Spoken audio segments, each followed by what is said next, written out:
Hi everyone. তো দেখো তোমাদের সাথে আমি নিরামিষ পটল আলুর তরকারি রেসিপি শেয়ার করবো।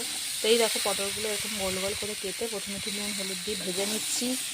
এখানে টমেটো কেটে রেখেছি, এখানে আদা জিরে আর শুকনো লঙ্কা বেটে নিয়েছি, কাঁচা লঙ্কাই বাটা। আর এই যে এখানে আলুটা নুন হলুদ দিয়ে একটু ভাপিয়ে রেখে দিয়েছি। আর পটলগুলো আগে একটুখানি ভেজে নিচ্ছি। পটলটা ভেজে তুলে রেখেও দিয়েছি আমি। এইবারে আমি কড়াইয়ে তেল গরম করে সাদা জিরা ফোড়ন দিয়ে দিলাম। এটা আমি কুচানো টমেটোটাই আগে দিয়ে দিয়েছি।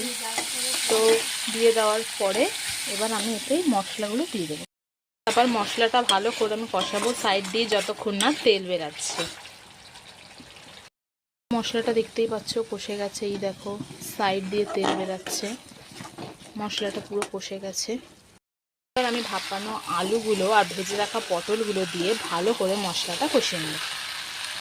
এবার আমি এই ভাজা পটল যেতে রেখেছি বাটিতে একটু জল নিয়ে জলটা গরম করে নেব। দেখো গাইস, তো দেখো ভালো মতো কষে গেছে। কালারটা দেখেছো কিরকম এসছে? দারুণ কালারটা এসেছে।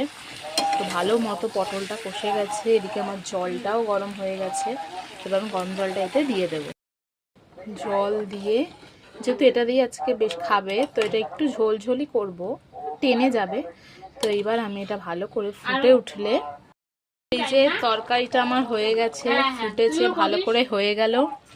এবার এতে আমি এই যে গোটা গরম মশলাটা ভালোভাবে বেটেছিলাম ওটাই দিয়ে দেব।